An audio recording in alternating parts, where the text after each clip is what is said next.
Right, I will be with you shortly, guys. I am just setting up the stream. I have still not worked out how to manage this, but we will get there. We will slowly get there. It's a bit as annoying for me as it is for you guys. But yeah, that's kind of where we're at. We are here today to discuss Ezri Konsa joining Arsenal, which is obviously not come out of a shock, to be honest to you, but we will get into that very, very shortly. Like I say, I am slowly but surely getting there. What on earth is going on here then? Give me a second, guys.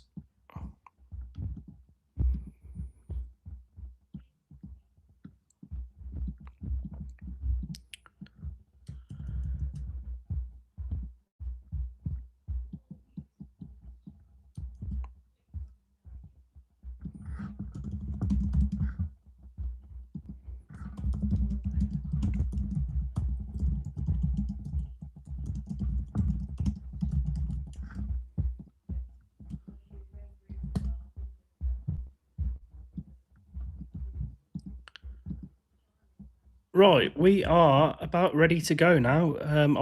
Again, I do apologise for any of you that are already in the chat. I will get round to kind of working out how to do YouTube's. I'm very new to this sort of platform, so I will get round to it and I will get better at it because it's not really the most professional when I've got people that are joining the chat and whatnot and they don't know what I'm talking about or don't know what I'm doing. So right, let's just wait for a few people to join because at the moment I'm just going to be talking to myself.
Right, we'll kick the show off because we have got someone in the chat. I've been waiting for a few people to drop in, and it actually, start to push it out to more people.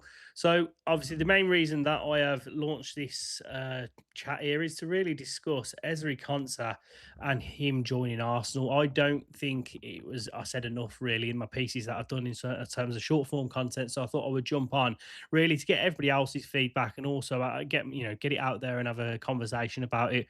I think personally, Villa fans have got every right to feel pessimistic going into the season, very worried, very anxious with everything going on, and then also very angry and a bit disappointed with the way that this transfer has been dealt with from Ezri Konsa's part. It's clear and obvious that he has, dug his heels in. He's not signing a new contract because he wants to push his move. Can you blame him to a certain degree, though, that this is a opportunity and something that he's interested in? I can't personally. Look, at the end of the day, he's what 28, 29, nearly 29. He is getting the opportunity to move from Villa to join Arsenal, the Premier League champions, a team that are looking to strengthen, looking to obviously push the boundaries, push the levels, and look at trying to win a Champions League. They've just signed Bruno Guimaraes. They've signed Christoph Solis. I think he's saying, I might have butchered the first name, but they signed Solis, who's obviously a very good winger. They're going to go and sign another winger. I'd be very surprised if they didn't. So can you blame him wanting to go and win a Premier League title? Personally, no, I don't think we can. Obviously, it's disappointing. He's been with us since we got promoted from the Championship. He's been with us the whole journey from that point up until winning the Europa League. So naturally, I think it's always going to feel a little shit, isn't it, losing these sort of players because they've been a massive part of what the club's done good for years. It's going to feel shit, but obviously the big thing is about replacing him, which we'll go into shortly, and we'll have a conversation about that. But I think the overriding sense of feeling that I've got about this Konsa deal is I can't particularly blame him taking the move. He's been on 75 grand now for a hell of a lot of time at Villa, which is one of the medium level earners at the football club. And when he is our best centre half, best defender, I think it's more than safe to say he was.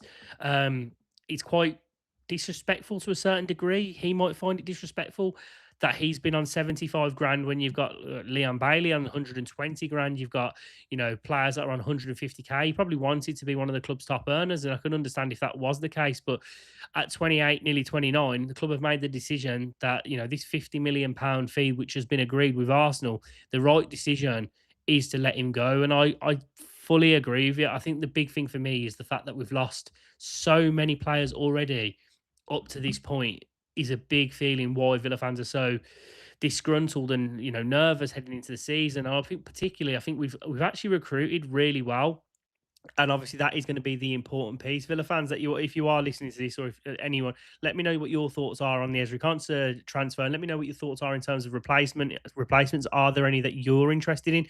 Anyone that comes to mind instantly that you think we should go and target? I'm all ears. I'd like to get them, flash up some comments on the screen, and we'll go through them together and assess them. Look, going into this weekend, so I'm heading down to Brighton on Sunday. I'm nervous.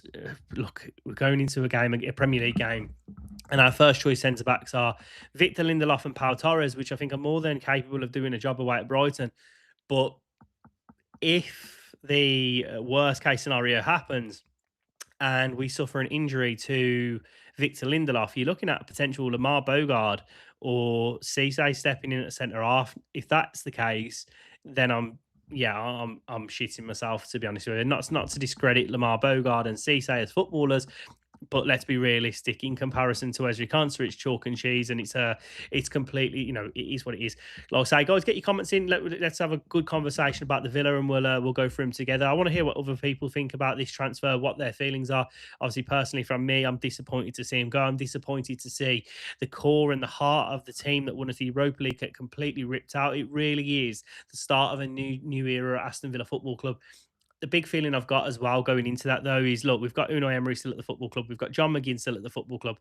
We've got Boubacar Kamara still at the football club. And these players and that manager are going to set the tempo. They're going to set the boundaries, going to set the level of expectancy at the football club from all the new players coming, and all the players that have joined the Villa have all got something to prove. They've all got room to grow. They've all got room to develop, and they're all going to be hungry to do so. And what better manager to get the best out of those players other than Unai Emery? So I am still at this point going to keep I'm always going to keep the faith. I always think we're going to do well, but I still think we're going to have a decent season. I don't think it's going to be to the point you're seeing people talking about Villa in a relegation battle if we lose Konsa, Martinez, and Watkins. Like, that's very, very premature. Look, it's going to be a transitional season, and I think personally, as long as we still get Europe, I think it's a fantastic season. If you used to offer me seventh even now, and we get Europa League or eighth, depending on obviously the coefficients, but the likelihood is fifth will get Champions League spot. But if you offered me your even Conference League next season, I think I would take your hands off for it right now. But I just find it very difficult to believe under Unai Emery's stewardship we would finish any lower than seventh. Like, I just don't see it personally. And we're going to buy. This is the thing that's really, really pissing me off, if I'm going to be honest with you, having seen some of the comments that are going online saying about, we could lose, if we're going to be in a relegation battle, we're going to struggle, etc., etc. Are we? Are we really? You're talking about a team that have got, in my opinion, the best manager in the league by a country mile. What Unai Emery has done at Aston Villa with the shoestring budget that he's had to work with, I think he's done remarkably well. Now, thankfully, next season we are exiting the agreement with UEFA in terms of our SCR, so we should have a bit more free will to spend. But what we've done this window, and the way that we've rejuvenated the squad, and we've brought in fresher, newer, younger bodies. Garnacho 22, Manzambi 20, Ruggieri's 24, goalkeeper Zion Suzuki's 23. There's probably someone I've missed out there, but they're all young profiles that are all going to grow, develop, and João Gomez is 25.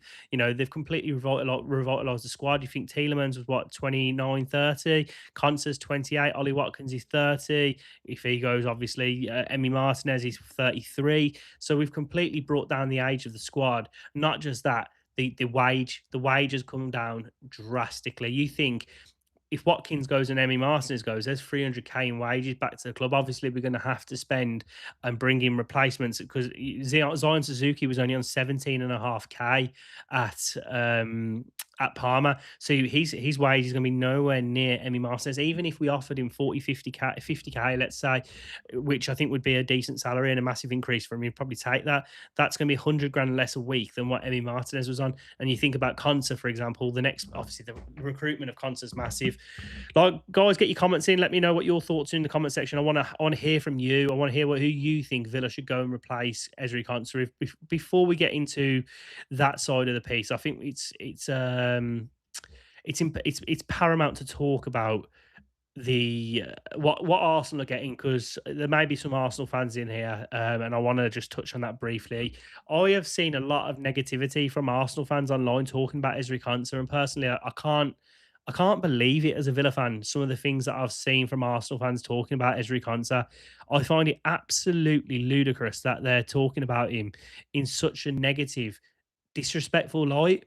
And I don't think they actually understand what a good centre back that Ezri Konsa is. He's a top quality centre back, one of the best 1v1 defenders I've ever seen. There is a very good reason why, when England are playing at international level, Bukayo Saka specifically chooses Ezri Konsa to go up against 1v1 for training and to better himself, because Konsa is that good of a 1v1 defender. So they're going to get a fantastic defender who can play right back, can play centre back. Obviously, Arsenal are stacked in that area, but the way that they play, they need bodies, they need players. And look, and I appreciate they might say that he's not going to play over William Saliba, and that's understandable because Saliba's he's a top centre back. But Ezri Konsa won't be going there with the thought process, I'm going there to sit on the bench, I'm going there not to play. He's going to be going there with the exact thought process, I'm going there to push and challenge and try and get myself into the squad.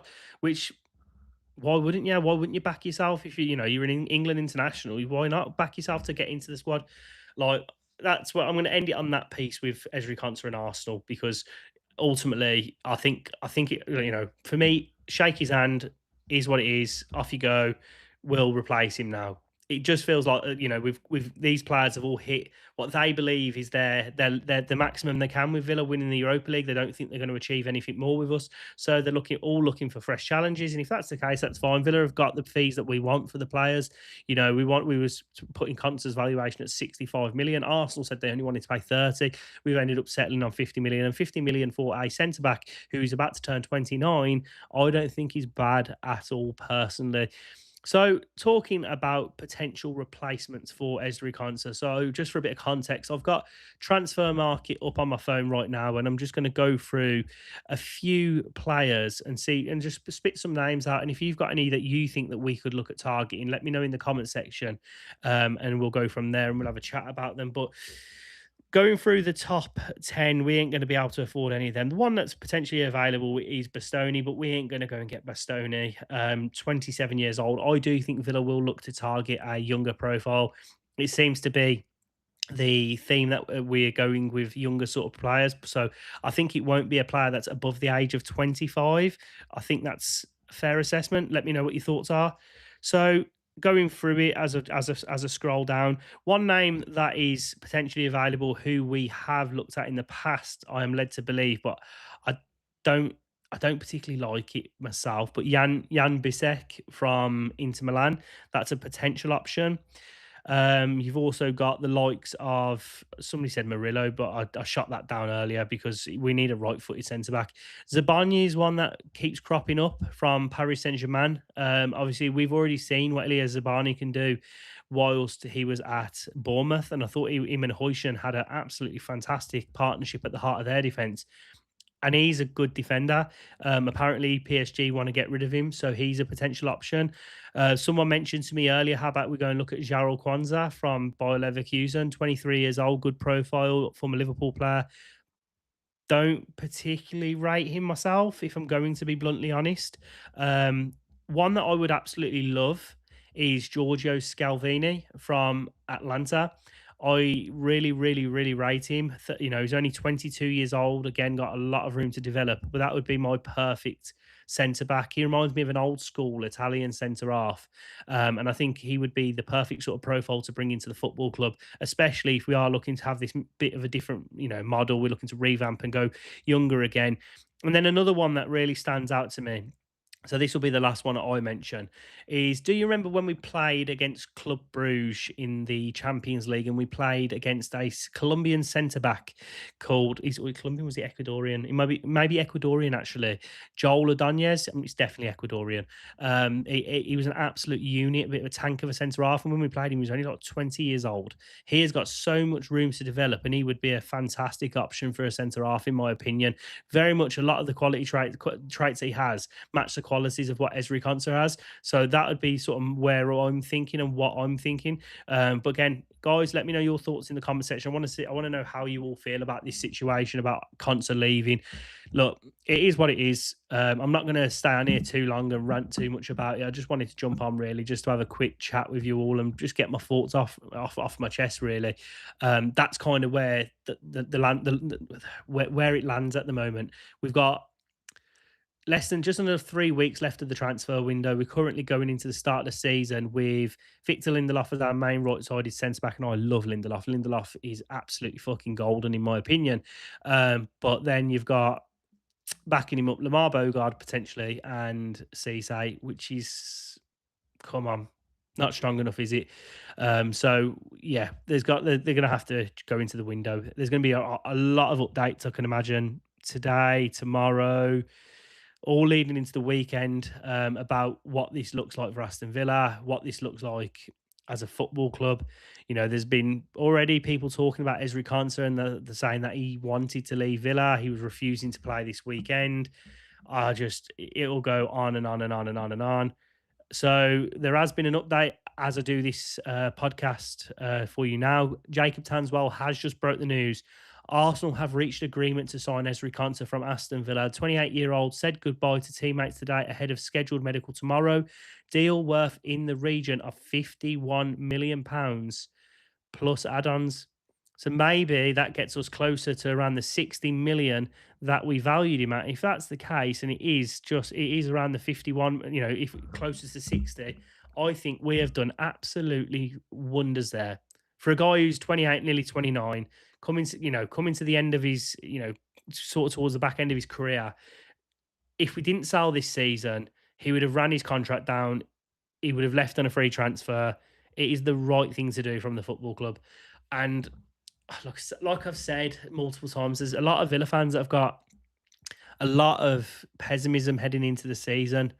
There's one reason why we should not have pessimism, and we should be not confident, because I don't think confident is the right word to use. Optimistic. We should always have a level of optimism, and that is because of, let me just get it up, this man here.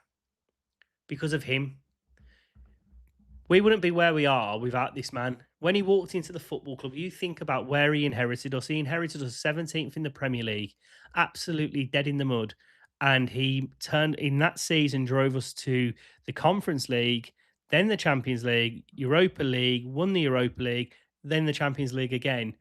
The man works wonders. The players that we have all sold, when he inherited Konsa, he was a young, okay centre back. When he inherited Ollie Watkins was all right, but he turned him into a top class Premier League striker. When he inherited all of these players, they were nowhere near the level that they were when he's left us. All of what these players have achieved so at Villa, and where they've gone in their careers, and the moves that they've got, is all down to the tutelage of what Unai Emery has done. The way that he has molded, educated, and shown these players how to play football at a certain level, it all comes down to him. So my big feeling on that is, yes, we may have regressed a little bit in terms of quality, but the players that we are bringing in now I believe personally, are at a higher level than these players that we've sold when they first joined the football club. You look at Emi Martinez, for example, who is probably gonna leave the football club in the near future. When we signed him, he was perceived as an Arsenal reject. During his time at Aston Villa, he's gone on to win 2 Levy Ashton Awards, the World Cup, Copa America. Would he have achieved that? He stayed at Arsenal? Probably not, because ultimately he would have stayed second fiddle and none. He weren't getting the opportunities. You look at Ollie Watkins. Did was he anywhere near the level of striker that he was before the Villa? You know, no, he wasn't. So I'm going to end it there because I've had a good 20 minutes on here ranting about the Villa. I think we just need to keep the faith, guys, because ultimately it's not that bad. It's not the be all and end all, and we will be fine. One thing I will say is just keep the faith up the Villa. And if you are new to the channel, make sure to smash that subscribe button because we do got ongoing giveaways for match tickets or shirt your choice. And then we give away every 500 subs. And there are some really exciting things coming to the channel. I don't want anyone to miss out on that. I can't give away the details of that yet. I'm currently in negotiations, but as soon as that's up and ready, I will let you all know what's going on. So final one from me, as always, up the Villa.